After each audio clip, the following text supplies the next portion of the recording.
Hey, Mishnah Vav. So he's now done the hazos, the Kohen Gadol has now done the hazos, the sprinklings on the sides of the Mizbeach HaZahav.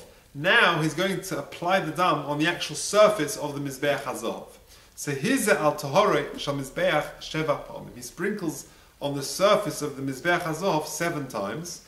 And the Bartanur and the Mefarshim explain how he does it. If we recall, the last thing he's done on the Mizbeach HaZahav, on the top at least, was to offer up the Keturas. So right now, on the Mizbeach HaZahav, you've got coals and you've got ashes and leftover coals and ashes and incense from the Keturas that he did a short while earlier.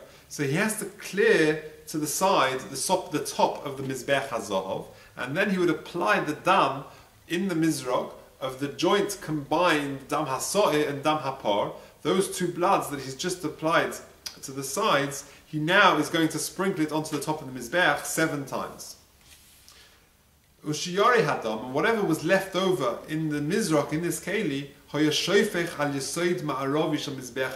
he would take outside of the Kodesh, he would now go into the Azara, to the big Mizbeach, the Mizbeach HaChitzon, and he would pour it onto the Yesoid Ma'arovi, onto the western side. Now, imagine we are back outside in the Azara where the big Mizbeach is, the Mizbeach HaChitzon is. And let's say this is the Mizbeach HaChitzon. So, this is the Ma'arovi side, this is the Mizrach side, this is the Tzof, and this is the Dorim, and the Kevesh is going down over here. On this corner over here, i.e. on the Dorim Ma'arov corner, at the bottom, at the base, there were 2 holes in the ground in the Yesod.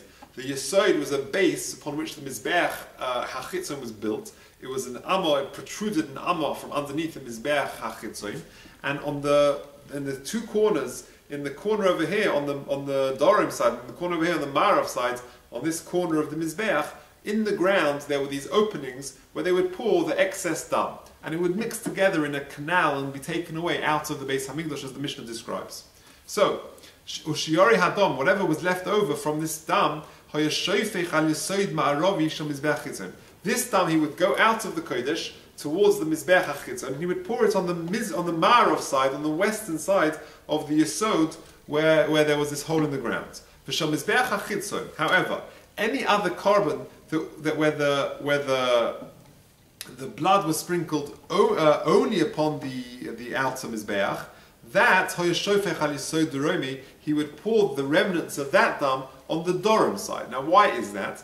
Well, the answer is straightforward, and that is that when he would come out of the Kodesh, the first thing that hit him was the Ma'arav side. So therefore, he would pour the excess blood into the first hole in the ground that he would encounter, and that was on the Ma'arav side. However, for the dam that he had applied to the big Mizbeach, when is he going to come down the Mizbeach? He's going to go up the Kevesh, and he would turn right, and he would go round, and he would apply the dam, and then he would come down the Kevesh again. So he was on the Dorim side. So then, when he needed to pour out the Shiari Hadam, the remnants of the blood, the nearest place to do so was the Dorim side. So if there are any zrikas on top of from the Mizbeach HaChitzon, the extra blood was poured out on the Dorim side, but the blood here from the Mizbeach HaZahav, from the inside that he applied in the Kodesh, that was poured on the Dorim side, because that on the Ma'arav side, because that was the first side that he encountered as he emerged from the Kodesh. Concludes the Mishnah, Eilu ve'eilu, both bloods, i.e., whether it was blood of the Karbonos that was sprinkled in the Beis HaMikdash and poured on the Ma'arav side, on the western side at the bottom, or on the Droimis side, Eilu ve'eilu, both types of bloods, misarvin bo'amba, they would mix together in this canal underground that would flow out of the Beis HaMikdash, l'nachal Kidron, it would flow into the Nachal Kidron, the valley, the Kidron valley. The Rashbam says it was called the Amah because that was its size. The actual canal was of width and Amah. V'nimkarin leganonin lezevel, and this blood was sold to gardeners for fertilizer. It was considered very good fertilizer, but of course that they had to pay for it. The temple officials sold it to farmers, and the proceeds would go to Hegdish, to go to the temple treasury. And anyone who used it without purchasing it, it was forbidden, it became me'ilah. once you pay for it, then the hegdish is taken away, and it was perfectly in order to use it for private use.